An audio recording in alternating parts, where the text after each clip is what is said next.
महाराष्ट्राचे आराध्य दैवत छत्रपती शिवराय, छत्रपती राजश्री शाहू महाराज, क्रांतीसूर्य महात्मा ज्योतिबा फुले ज्यांनी तुम्हाला आणि मला माणूस म्हणून जगण्याचा अधिकार दिला, संविधान दिले, घटना दिली, ते भारतरत्न डॉक्टर बाबासाहेब आंबेडकर, राजमाता जिजाऊ उमासाहेब, क्रांतिज्योती सावित्रीबाई फुले, पुण्यश्लोक अहिल्यादेवी होळकर यांच्या विचारांना विनम्र अभिवादन करते। आज या ठिकाणी अजितदादा युथ फाउंडेशन आयोजित आदरणीय दादांच्या 66व्या वाढदिवसाच्या निमित्तानं भव्य असं रक्तदान शिबिराचं आयोजन केलेलं आहे। या रक्तदान शिबिराच्या निमित्तानं माझ्या समवेत उपस्थित असलेल्या निर्मलाताई नवले, सुरजजी चव्हाण, राजवर्धन दादा शिंदे, अनिताताई गायकवाड, ज्योतिताई लडकत, अविनाशदादा बांदल, त्याचबरोबर ज्यांनी इतक्या सुंदर अशा कार्यक्रमाचं आयोजन केलं ते आपल्या सर्वांचे लाडके सोमनाथ अप्पा गायकवाड, त्यांना खऱ्या अर्थानं सहकार्य करणारी त्यांची सर्व टीम, राहुल दादा चौधर, दत्ताभाऊ माने, सचिनदादा गडगे, अरविंददादा काळे, संदीपजी पनाळे, व्यासपीठावरील सर्व सन्माननीय सदस्य, मी दिलगिरी व्यक्त करते, माझ्याकडे आपण सर्वच मान्यवर आहात, मी सर्वांची नावं घेतलेत असं समजून या ठिकाणी उपस्थित असलेले आदरणीय दादांवरती मनापासून प्रेम करणारा पदाधिकारी, कार्यकर्ता आणि मोठ्या संख्येने उपस्थित असलेल्या दादांच्या लाडक्या बहिणी, आदरणीय दादांना वाढदिवसाच्या निमित्तानं मी मनापासून शुभेच्छा देते। महाराष्ट्राची कुलस्वामिनी आई तुळजाभवानी चरणी प्रार्थना करते, दादांना उदंड, निरोगी आणि दैदिप्यमान आयुष्य लाभो ही आपल्या सगळ्यांच्या वतीनं मी प्रार्थना करते। खरं तर आज या ठिकाणी जो रक्तदान शिबिराचा कार्यक्रम आयोजित केलेला आहे, सोमनाथ अप्पा गेल्या 2 वर्षापूर्वी सुद्धा मी या कार्यक्रमाला उपस्थित राहिलो होते आणि मगाशी भाषणात सांगताना सांगितलं की अतिशय चांगल्या पद्धतीचे मान्यवर कार्यक्रमाला बोलवले जातात, तर मला असं वाटतं की मान्यवर कार्यक्रमाला उपस्थित राहतात याचं सगळं श्रेय मुसळे सरांचं आहे। कारण की आमच्याकडे सुरुवातीपासून आपला संपर्क नंबर नव्हता, पण दादांच्या ऑफिसमधून फोन आलाय, मुसळे सरांचा फोन आलाय की आम्ही सगळेजण कार्यक्रमाला उपस्थित राहतो आणि आमच्यासारख्या कार्यकर्त्याला एक आनंदाची पर्वणी म्हणजे बारामतीमध्ये येत असताना बारामतीकरांच्या मध्ये उपस्थित राहून कार्यक्रम या ठिकाणी पाहता येतो, अनुभवता येतो आणि म्हणून सर्वांना मी मनापासून धन्यवाद देते। खरं तर आदरणीय दादांचा वाढदिवस हा बारामतीकरांनी जितक्या जल्लोषात साजरा केला तितक्याच जल्लोषात संपूर्ण महाराष्ट्रामध्ये विविध संघटना, पदाधिकारी, कार्यकर्ते आणि अनेक अशी व्यक्ती होते की ज्यांचा पक्षाशी काही संबंध नाही, पण दादांच्या प्रेमापोटी, दादांच्या कामावरती असलेला विश्वास यामुळे मोठ्या प्रमाणामध्ये गेली 15 दिवसापासून कार्यक्रमाचं नियोजन सुरू आहे। यामध्ये आज आपण गेली 15 वर्षापासून रक्तदान शिबिराचं आयोजन करताय आणि खऱ्या अर्थानं एक सर्व समावेशक असा एक संदेश आपल्या रक्तदान शिबिराच्या माध्यमातून देतात। जवळजवळ 2,500 ते 3,000 रक्तदाते आज या ठिकाणी रक्तदान करणार। महाराष्ट्रातील अतिशय भव्य दिव्य असं हे रक्तदान, यासाठी मी सर्व रक्तदात्यांचे मनापासून अभिनंदन करेल, त्यांना शुभेच्छा देईल। कोणतीही गोष्ट सुरू करणं फार सोपं असतं, पण त्यामध्ये सातत्य टिकवता येत नाही, सातत्य टिकवणं हे फार महत्वाचं असतं आणि सोमनाथ अप्पा आपण आणि आपले सर्व सहकारी यांनी जे दादांच्या प्रेमापोटी रक्तदान शिबिराचं सातत्य टिकवलं त्याचं मी मनापासून कौतुक करेल।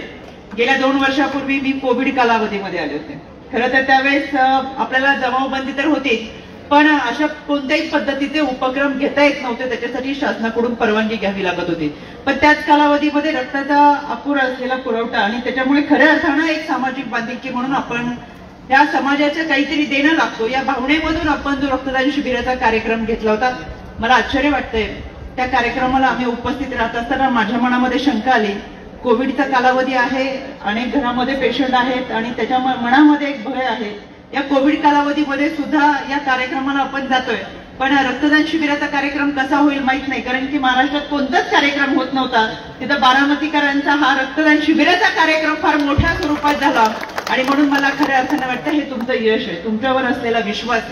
दादांनी आपल्या कामाच्या माध्यमातून खऱ्या अर्थानं महाराष्ट्रामध्ये एक वेगळं वलय निर्माण केलं आणि म्हणून निवडणुकीच्या निमित्तानं आम्ही जेव्हा जेव्हा कोणत्याही भागामध्ये जातो, उमेदवाराचा प्रचार करतो, तर त्या भागातला उमेदवार तिथल्या नागरिकांना, मतदारांना शब्द देतो की तुम्ही मला मतदान करा, मी आपल्या तालुक्याची बारामती करून दाखवल आणि खऱ्या अर्थानं महाराष्ट्रामध्ये आम्हाला बारामती करायची आहे हे प्रत्येक उमेदवाराचं स्वप्न असतं। मग तो आपल्या बरोबरचा मित्रपक्ष असू दे, विरोधक असू दे, विरोधक जाहीररित्या बोलत नसलं तरी खासगीत बाकीच्यांना सांगतो आपली बारामती झाली पाहिजे आणि म्हणून खऱ्या अर्थानं बारामतीकर हे फार नशीबवान आहेत। शैक्षणिक दृष्ट्या असतील, सामाजिक दृष्ट्या असतील, क्रीडा क्षेत्र असेल, सांस्कृतिक क्षेत्र असेल, या प्रत्येक क्षेत्रामध्ये अतिशय चांगल्या पद्धतीचं योगदान हे आदरणीय दादांनी दिलेलं असल्यामुळे खऱ्या अर्थानं महाराष्ट्राचं नाव उज्ज्वल करत असताना, आपल्या या बारामतीमधून अतिशय चांगल्या पद्धतीचे नेतृत्व घडत असताना बारामती बरोबरच महाराष्ट्राचं नाव उज्ज्वल होते.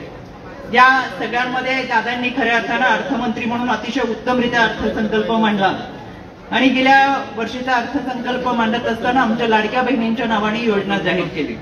खरं तर दादांनी जेव्हा ही योजना जाहीर केली त्यावेळेस विरोधकांचे चेहरे हे पाहण्यालायक झाले होते.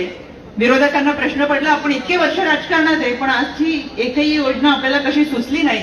आणि लाडकी बहीण योजना ज्यावेळेस खऱ्या अर्थानं सुरू झाली, विरोधकांनी पहिल्या दिवसापासूनच टीका करायला सुरुवात केली होती की ही योजना फसवी आहे, ही योजना निवडणुकीचा जुमला आहे, ही योजना बंद होईल. म्हणून पहिल्या दिवसापासून टीका करणारे विरोधक एवढ्यावरती थांबले नाही, तर ही योजनाच यशस्वी होऊ नये म्हणून हे विरोधक कोर्टात सुद्धा गेले. कोर्टात जाऊन ही ते लढाई लढत राहिले की माझ्या महाराष्ट्रातल्या माईमाऊलींपर्यंत कोणतीच ही सबलीकरण सक्षमीकरणाची योजना पोहोचू नये. आणि म्हणून खऱ्या अर्थानं सातत्याने दादांच्या या लाडक्या बहीण योजनेला विरोध करणारे विरोधक ज्यावेळी स्वतःचा जाहीरनामा जाहीर करतात, त्या जाहीरनाम्यामध्ये त्यांनी स्पष्ट लिहिलं की तुम्ही आम्हाला मतदान करा, आम्ही तुम्हाला महिन्याला 3,000 रुपये देऊ. म्हणजे आमची लाडकी बहीण योजना ही उत्तमरित्या उदाहरण आहे. विरोधकांना सुद्धा त्यांच्या जाहीरनाम्यामध्ये ती छापावी लागली. दुर्दैवाने अतिशय कोत्या म्हणायचे असलेले विरोधक माध्यमांसमोर आवर्जून सांगायचे की ही योजना अयशस्वी होईल, ही योजना फसवी आहे, पण आपापल्या मतदारसंघामध्ये लाडकी बहीण योजनेचे बॅनर लावत होते. आता मी ती नावं घेत नाही, आपल्या फार जवळचीच लोक असल्यामुळे जवळचेच मतदारसंघ आहे, त्याच्यामुळे आपल्याला माहिती आहे दादांवर टीका करणारे छुप्या पद्धतीने आपल्या मतदारसंघात खऱ्या अर्थानं दादांनाच पाठपुरावा करत दादांच्याच योजना राबवत होते. आश्चर्याची गोष्ट म्हणजे मतदारांना सुद्धा कळत होतं की माध्यमांसमोर दुतोंडी भूमिका घेणारे विरोधक हे आपल्या मतदारसंघात लाडकी बहिणीचे बॅनर लावतात, फॉर्म भरून घेतात आणि आपल्या भागातल्या महिलांना कशा पद्धतीची योजना मिळेल याचा मात्र काटेकोरपणे प्रयत्न करत होते. त्याच्यामुळे विरोधकांनी आजतागायत म्हणजे गेली वर्षभर झालं ही योजना आज बंद होईल, उद्या बंद होईल, परवा बंद होईल. बिचाऱ्यांना आता झोपेची स्वप्न पडतात आणि सकाळी उठले की माध्यमांसमोर बोलतात की आता योजना बंद होईल. मला त्यांना आवर्जून सांगायचंय, ही योजना दुसरी कुणी चालू केली असती तर ती बंद झाली असती.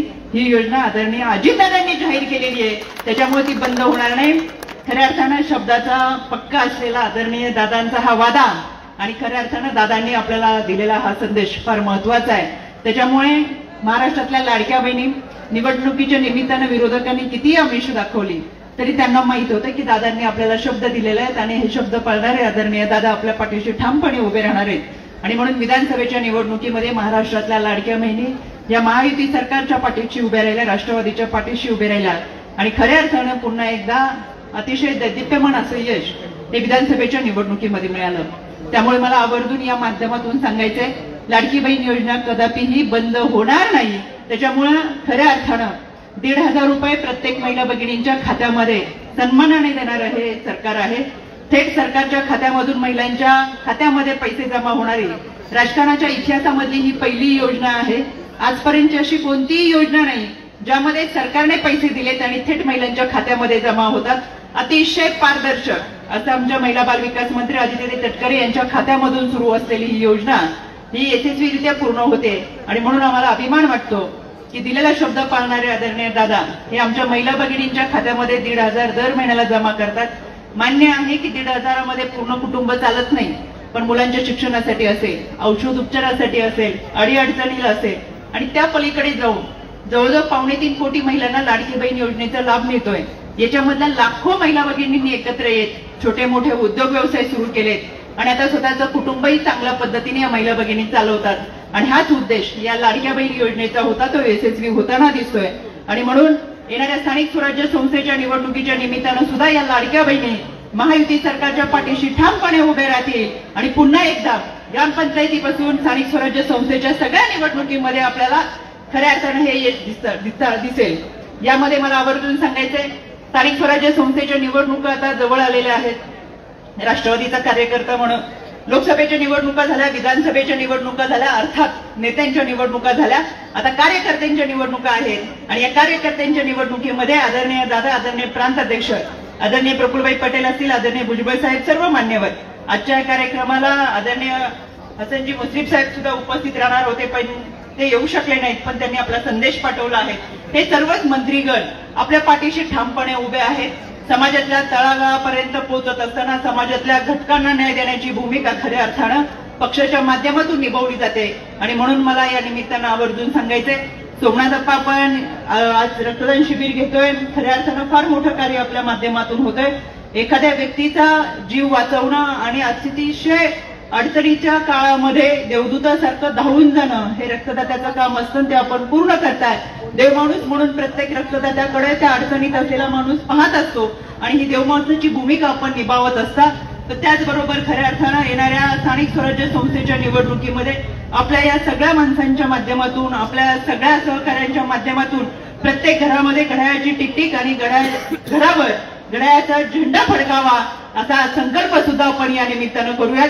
मला या निमित्तानं आवर्जून सांगायचंय, रक्तदान करत असताना जात धर्म पात पाहत नाही आणि ते कोणाला जातं रक्त, कोणाचा जीव वाचतो, त्याच्यामध्ये सुद्धा कोणीही जात धर्म पात पाहत नाही. त्याच्यामुळे रक्ताचा रंग हा लाल आहे.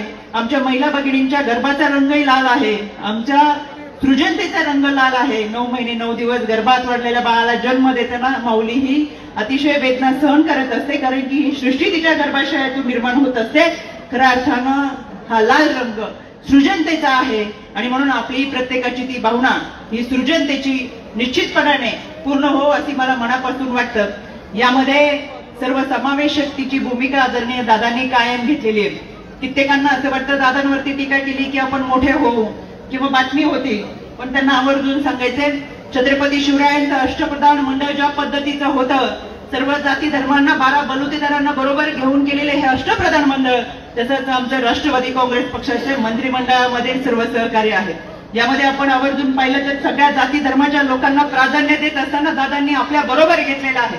त्याच्यामुळे जर कोणी त्यामध्ये टीका करत असेल तर कार्यकर्ता म्हणून आपली जबाबदारी आहे, आरेला कार्य म्हणून आपण त्यांना खऱ्या अर्थानं आपली भूमिका मांडून सांगितली पाहिजे. आणि म्हणून मला असं वाटतं, या येणाऱ्या काळामध्ये बारामतीकरांचं जसं स्वप्न आहे की आदरणीय दादांनी मुख्यमंत्री व्हावं, पण बारामतीकरांनी इतकं तीव्र स्वप्न हे महाराष्ट्रातल्या प्रत्येक कार्यकर्त्याचं आहे. आदरणीय दादा हे मुख्यमंत्री व्हावेत ही महाराष्ट्राची कुलस्वामिनी आई तुळजाभवानी चरणी मी प्रार्थना करते. सगळ्या कार्यकर्त्यांच्या या आजच्या आकांक्षा पूर्ण व्हावेत यासाठी खऱ्या अर्थानं फक्त घोषणा देऊन किंवा बोलून होणार नाही, तर कार्यकर्ता म्हणून आपली जबाबदारी फार मोठी आहे. प्रत्येक कार्यकर्त्यांनी ती जबाबदारी निभावली पाहिजे. शेवटी ही लोकशाही आहे, लोकशाहीमध्ये डोकी मोजली जातात. जितकी डोक्यांची संख्या जास्त तिकडे हा लोकशाहीचा कल असतो. त्याच्यामुळे जरी आपण असं जाहीररित्या बोलत असेल तरी कार्यकर्ता म्हणून आपली जबाबदारी आपण पूर्ण करावीत असं मला मनापासून वाटतं. आजच्या कार्यक्रमाच्या निमित्तानं उपस्थित राहत असताना सोमनाथप्पा आपण आपले सर्व सहकारी अतिशय चांगल्या अशा उपक्रमाच्या माध्यमातून समाजामध्ये पोहोचताय, सामाजिक बांधिलकी जोपासण्याचा प्रयत्न आपल्या माध्यमातून करताय. आणि म्हणून अवघची संसार सुखाचा करीनं आनंदी भरिणी तिन्ही लोकी जाईल जमाय पंढरपुरा भेटीर माहेरा आपुल्या असं म्हणत असताना जगद्गुरु संत श्रेष्ठ ज्ञानेश्वर माऊलींच्या या ओवीला हाक देत असताना समाजामध्ये जे जे काही चांगलं आहे ते करण्याचा प्रयत्न मी माझ्या माध्यमातून करेल. आणि म्हणून मला माझ्या पंढरपूरच्या माहेरी जाऊन या वारीमध्ये सहभागी व्हावं हा संदेश या माध्यमातून ज्ञानेश्वर माऊली देत असताना सोमनाथप्पा आपली अजितदादा युथ फाउंडेशनच्या माध्यमातून गेली 15 वर्षाची ही वारी यशस्वी व्हावी यासाठी मी तुम्हाला मनापासून शुभेच्छा देते. शेवटी पंढरीच्या विठुरायाचं दर्शन घेणारा वारकरी ज्या पद्धतीने आनंदाने उत्साहाने हेलावून जातो, खऱ्या अर्थानं बारामतीकरांचा पंढरीचा विठुराया हा बारामतीमध्येच राहतोय. आणि म्हणून तुम्हाला या वारीच्या माध्यमातून सामाजिक बांधिलकी जोपासत असताना तुम्ही जे काही प्रयत्न करताय, जे काही योगदान समाजाला देताय त्याच्यासाठी माझ्या मनापासूनच्या शुभेच्छा. पुन्हा एकदा आपण या कार्यक्रमाला आम्हाला सगळ्यांना आमंत्रित केलं, मी आपले सगळ्यांचे मनापासून आभार व्यक्त करते. या ठिकाणी अनेकांचा सन्मान करण्यात आला, त्यांचं देखील या कार्यक्रमाच्या निमित्तानं योगदान लाभलं, त्यांचे देखील मी मनापासून आभार व्यक्त करते. शेवटी कोणताही कार्यक्रम एकट्या दुकट्याने पूर्ण होत नाही, समूहाने एकत्र आलं तर तो कार्यक्रम यशस्वी होण्यासाठी अनेकांचे हातभार लागतात. ज्यांनी ज्यांनी या कार्यक्रम यशस्वी होण्यासाठी हातभार लावला त्या सगळ्यांचे मी मनापासून आभार व्यक्त करते.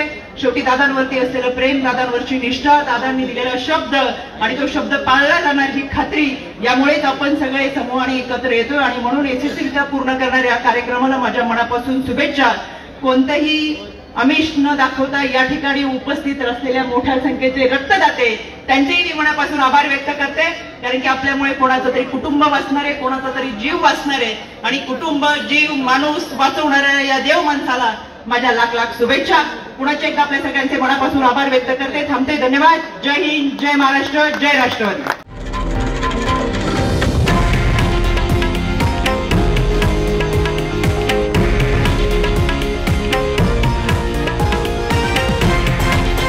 हे आहे देशातील नंबर 1 न्यूज नेटवर्क आणि आपण पाहत आहात TV9 मराठी, एकमेव.